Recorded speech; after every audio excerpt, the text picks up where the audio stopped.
안녕하십니까. 천안유 배포 우요한 목사입니다. 오늘 말씀 통해서 우리가 부활하신 예수님을 우리의 삶 속에서 체험할 수 있기를 기도합니다.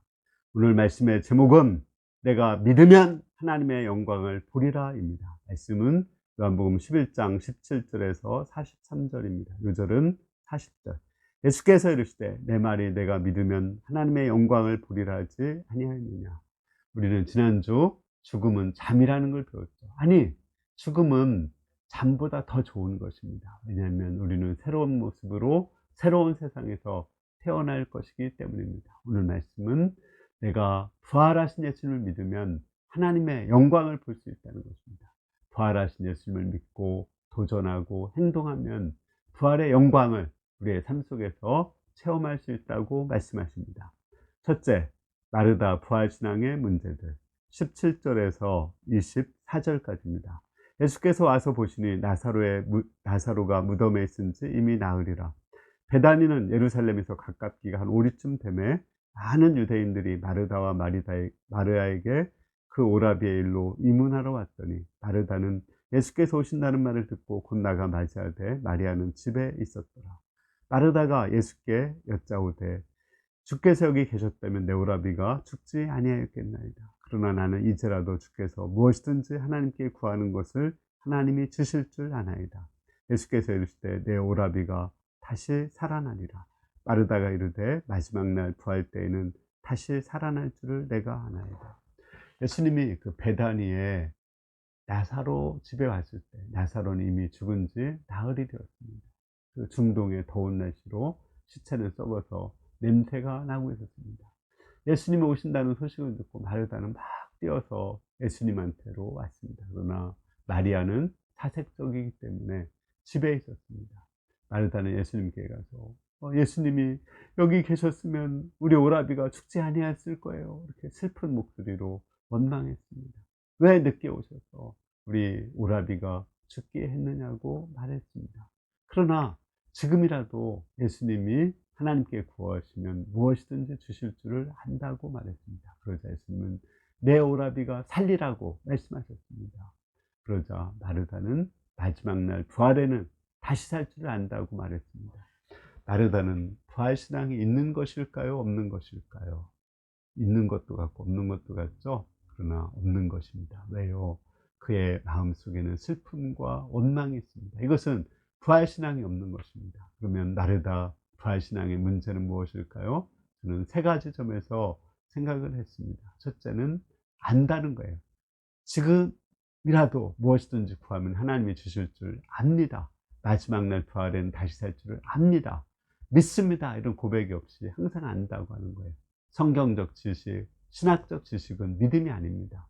성경을 공부했으면 그것을 마음으로 믿고 입으로 고백해야지 힘이 되는 거지, 머리로 지식적으로만 알아서는 힘이 되지 않습니다. 두 번째는 그의 신앙은 막연한 신앙이세요. 무엇이든지 주실 줄 안다고 했죠. 그러니까 예수님은 구체적으로 나사로가 산다 이렇게 말했습니다. 신앙은 구체적인 것을 믿는 것입니다. 마찬가지로 우리도 세상 모든 사람들을 사랑한다고 하는 것보다 사실은 구체적으로 이웃에 또는 가족을 사랑하는 것, 이것이 중요한 것입니다. 또 우리는 내 전생애를 드린다고 하는 것보다는 돈 10,000원이라도 1시간이라도 주님께 헌신하는 것이 중요한 것입니다. 정말 부활하신 예수님을 믿는다면 내 건강 문제, 학과 문제, 직장 문제, 제자 양성 문제를 하나님이 이루실 것을 믿는 것입니다. 세 번째, 마르다의 부활신앙의 문제는 미래적이었습니다. 현재 예수님이 나사로를 살릴 것을 믿지 못하고 마지막 날 부활에는 살린다고 믿었습니다. 신앙이라는 것은 과거도 아니고 미래도 아닙니다. 지금 일하실 것을 믿는 것, 항상 현재형의 믿음이 중요한 것입니다. 둘째, 부활이요 생명이신 예수님. 25절에서 27절입니다. 예수께서 이르시되 나는 부활이요 생명이니 나를 믿는 자는 죽어도 살겠고 또 살아서 나를 믿는 자는 영원히 죽지 아니하리니 이것을 내가 믿느냐. 마르다가 이르되 주여 그러하이다. 주는 그리스도요 세상에 오시는 하나님의 아들이심을 내가 믿나이다. 예수님은 마르다에게 나는 부활이요 생명이라고 선포했습니다. 부활의 예수님을 믿으면 죽어도 다시 산다고 말씀했습니다. 생명의 예수님을 믿으면 사망 권세에 시달리지 않고 영원히 산다고 말씀하셨습니다. 우리는 여기서 부활신앙은 두 가지 배울 수 있죠. 첫째, 부활의 주님을 믿으면 죽어도 삽니다. 우리는 죽어서 나중에 흙이 되고 재가 될 것입니다. 그러나 그러한 것도 예수님은 새로운 몸으로 살리십니다. 두 번째, 예수님은 생명이시기 때문에 죽음이, 어둠이 조금도 없습니다. 예수님을 믿으면 사망 권세에서 우리가 자유로워질 수 있습니다. 슬픔에서, 원망에서, 두려움에서 해방될 수 있습니다. 우리 마음의 평안과 기쁨과 담대함을 가질 수 있고 감사가 생길 수가 있습니다. 나는 부활이요 생명이니 나를 믿는 자는 죽어도 살겠고 살아서 나를 믿는 자는 영원히 죽지 아니하리니 이것을 내가 믿느냐?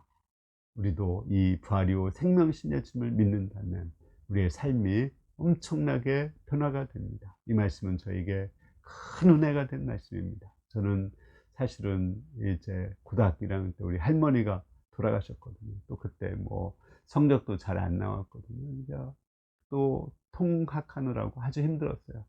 이왕 죽을 건데 이렇게 열심히 공부할 필요가 뭐가 있는가. 뭐 밥은 먹어서 뭐하나. 이렇게 굉장히 무기력해졌습니다. 그리고 삶이 굉장히 권태를 느끼고 소극적인 삶을 살고 죽음을 생각하고 마치 병든 사람처럼 살게 되었습니다. 근데 대학교 3학년 때 이 말씀을 들었습니다. 아, 부활이요 생명이신 예수님을 믿으면 다시 사는구나. 부활이요 생명이신 예수님을 믿으면 사망 권세에 시달리지 않는구나.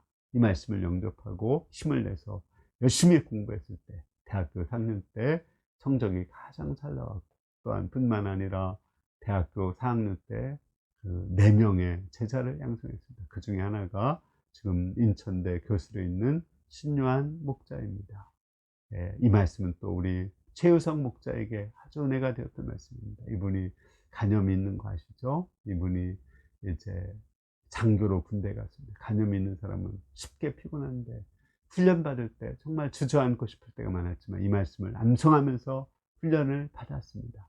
뿐만 아니라 전방에서 근무하고 많은 업무에 시달렸지만 이 말씀을 암송하면서 그 전방 근무를 잘 마치고 전역을 하게 되었습니다. 부활이요 생명이신 예수님을 믿을 때 현재 죽음의 문제를 이기고 한계적인 문제를 극복하고 넉넉히 승리하는 삶을 살 수 있습니다. 눈물을 흘리며 분노하신 예수님 28절에서 우리 32절을 보겠습니다. 이 말을 하고 돌아가서 가만히 그 자매 마리아를 불러 말하되 선생님이 오셔서 너를 부르신다니. 마리아가 이 말을 듣고 급히 일어나 예수께 나아가며 예수는 아직 마을로 들어오지 아니하고 마르다가 맞이하던 곳에 그대로 계시더라. 마리아와 함께 집에 있어 위로하던 유대인들은 그가 급히 일어나 나가는 것을 보고 곡하러 무덤에 가는 줄로 생각하고 따라가더라. 마리아가 예수 계신 곳에 가서 배엎고 그 발 아래 엎드려 이르되 주께서 여기 계셨다면 우리 오라비가 죽지 아니하였겠나이다 하더라. 마르다는 이제 예수님이 마리아를 부르신다고 가서 마리아한테 알려줬습니다. 그리고 마리아와 함께 예수님께로 나갔습니다. 마리아가 예수님께 가자 많은 유태인들은 그 마리아가 곡하러 무덤 가는 줄 알고 따라갔습니다. 마리아도 예수님께 가서 예수님 여기 계셨다면 우리 오라비가 죽지 아니하였을 거예요. 이렇게 슬픈 목소리로 원망을 하였습니다. 그러자 그 많은 또 유태인들도 함께 울었습니다. 그들이 무덤에 가서 울어야 되는데 부활이요 생명이신 예수님 앞에 가서 울었습니다. 우리는 그들의 슬픔을 충분히 이해가 됩니다. 젊은 나사로가 죽었는데 또 가장인 나사로가 죽었는데 얼마나 슬프겠습니까? 우리나라도 이 부활절 근방에 우리 세월호 사건이 일어났는데 그때 얼마나 많은 사람이 슬퍼했습니까? 우리나라 사람 전체가 슬퍼했습니다. 우리 33절에서 38절을 보겠습니다. 예수께서 그가 우는 것과 또 함께 온 유대인들이 우는 것을 보시고 심령에 비통히 여기시고 불쌍히 여기사 이르시되 그를 어디 두었느냐 이르되 주여 와서 보시옵소서. 예수께서 눈물을 흘리시더라. 이에 유태인들이 말하되 보라 그를 얼마나 사랑하셨는가 하며 그중 어떤 이는 말하되 맹인의 눈을 뜨게 한 사람이 그 사람은 죽지 않게 할 수 없었더냐 하더라.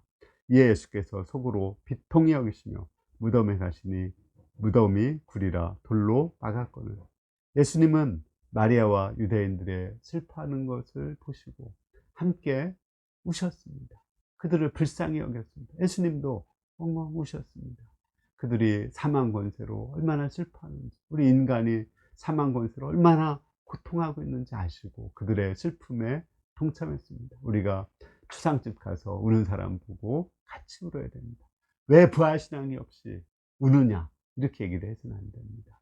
예수님도 그들의 슬픔에 동참할 것이, 우리도 그들의 슬픔에 동참해서 같이 안아주고 같이 울어줘야 됩니다. 그래야 그들은 위로를 받을 수 있는 것입니다. 우리도 똑같이 그런 가까운 사람이 젊어서 죽는다면 얼마나 슬퍼하겠습니까? 예수님은 슬퍼하고 우는 걸로 그치지 않았습니다. 예수님은 비통히 여겼습니다. 특히 예수님이 소경의 눈은 뜨게 했지만 나사로를 죽지 않게 할 수 없었더냐고 불신의 말을 하자 비통히 여겼습니다. 그래서 비통히 여겼다는 것은 분노했다는 거죠. 예수님의 분노는 물론 사망 권세, 사단에 대한 분노였습니다. 그러나 또 예수님을 믿지 못하는 사람들에 대한 분노도 있었습니다. 우리는 다른 사람들의 슬픔과 아픔에 공감을 해야 됩니다. 그러나 그것만으로 그쳐서는 안 됩니다. 그것에 대한 분노가 있고 믿음을 심어야지 그 문제를 극복할 수 있지, 같이 슬퍼만 하다 보면은 같이 망할 수밖에 없는 것입니다. 우리는 슬퍼할 때 분노하고 믿음으로 다시 도전하도록 도울 수가 있어야 되는 것입니다. 넷째, 내가 믿으면 하나님의 영광을 부리라. 예수께서 이르시되 돌을 옮겨 놓으라 하시니 그 죽은 자의 눈이 마르다가 이르되 주여 죽은 지가 나흘이 되었음에 벌써 냄새가 나나이다. 예수께서 이르시되 내 말이 내가 믿으면 하나님의 영광을 부리라 하지 아니하느냐. 예수님은 비통히 여기고 무덤으로 가셨습니다. 주위 사람들도 따라갔죠. 예수님은 가서 돌을 옮겨 놓으라 말씀하셨습니다. 물론 나사로야 나오라 하면은 나사로가 돌을 탁 젖히고 나오면 더 극적일 수 있습니다. 그러나 예수님은 먼저 그들이 믿음으로 행동하기를 원했습니다. 믿음으로 돌을 옮겨 놓으면 예수님은 살리기를 원했습니다. 그러나 마르다는 막 거기서 가보니까 무덤에서 썩어서 냄새가 나니까, 아니 주님 냄새가 나는데 왜 돌을 옮겨 놓으라고 합니까? 이렇게 말을 했습니다. 예수님은 내가 믿으면 하나님의 영광을 부리라 하지 아니하였느냐 책망을 하시고 돌을 옮겨 놓으라고 했습니다. 마르다는 예수님의 말씀에 의지해서 현실의 감각이나 현재 상황에 의지하지 않고 말씀을 붙잡고 돌을 옮겼습니다. 그러자 예수님이 큰 소리로 부르셨습니다. 나사로야 나오라. 그러자 나사로가 손과 발을 배로 통인 채 마치 강시처럼 콩콩 뛰어서 나왔습니다. 예수님은 풀어놓아 다니게 하라고 말씀하셨습니다. 그러자 이제 나사로는 마치 잠자던 사람이 살아나는 것처럼 이렇게 기지개를 켜고 자유롭게 다닐 수가 있었습니다. 우리가 정말 부활이요 생명신 예수님을 믿는다면 돌을 옮겨 놓아야 됩니다. 돌을 옮겨 놓고 믿음으로 행동해야 됩니다. 그러면 부활의 주님이 우리 가운데 일하십니다. 이 말씀은 우리 개인주일에 이미사야 드림 선교사님 가정에 영접한 말씀입니다. 특히 이사야 선교사님이 1학년 때 학과 성적이 안 좋았습니다. 2점대 초반이었습니다. 그러나 이 말씀을 믿고 믿음으로 학과 공부에 도전해서 돌을 옮겼습니다. 그러자 차석이 되었습니다. 그는 하나님의 영광을 보고 목자 교수가 되고자 하는 꿈을 꾸고 미국 유학생이 되고자 했습니다. 그러나 군대 갔다 와서 토플을 봤는데 유학갈 점수가 나오지 않았습니다. 그러나 믿음으로 돌을 옮겨서 미국으로 갔습니다. 그때 그는 정말 명문대인 워싱턴의 세인트루이스 대학에서 박사학위를 하게 되었습니다. 그는 믿음으로 부활의 영광을 본 것입니다. 우리가 정말 부활이요 생명이신 예수님을 믿는다면 학과 공부에 도전하고 직장일에 도전해야 되고 제자 양성에 도전해야 됩니다. 그러면 하나님께서 이를 통해서 하나님의 영광을 보게 하실 줄을 믿습니다. 결론적으로 믿고 돌을 옮겨야 됩니다. 결론적으로 나사로의 죽음은 예수님의 죽음을 암시하는 것입니다. 예수님도 나사로처럼 죽었습니다. 또 그 무덤에 묻혔습니다. 그러나 예수님도 나사로처럼 살아났습니다. 하지만 나사로의 그 부활과 예수님의 부활은 다르죠. 예수님은 죽지 않는 모습으로, 또 영광스러운 몸, 시공의 제한을 받지 않는 몸으로 살아나셨습니다. 이 부활이요 생명신 주님이 성령으로 지금 우리와 함께 계십니다. 여러분들 부활이요 생명신 예수님을 믿으시죠? 예수님을 믿는다면 썩어서 냄새가 날지라도, 현실이 부정적이고 포기 상황이라고 하더라도 예수님을 믿고 우리는 돌을 옮겨야 됩니다. 절망의 돌, 슬픔의 돌, 두려움의 돌, 불신의 돌, 원망의 돌을 옮겨야 됩니다. 우리가 말씀 공부의 돌, 또 일용할 양식을 쓰는 돌, 또는 기도의 돌, 손발을 움직여서 공부하는 돌, 또 이제 말씀을 가르치는 돌을 옮겨야 됩니다. 그러면 우리 주님께서 부활의 영광을 지금도 여기서 우리에게 보여주실 줄을 믿습니다. 우리 모두가 믿음으로 돌을 옮기는 가운데 부활의 영광을 볼 수 있기를 기도합니다. 아멘. 감사합니다. 은혜로우신 주님, 우리 부활이요 생명이신 예수님이 오셔서 우리를 사망 권세에서 자유케 하셔서 감사합니다. 우리가 부활의 예수님을 믿고 현재 돌을 옮기는 가운데 우리가 여기서 부활의 영광을 체험할 수 있기를 기도합니다.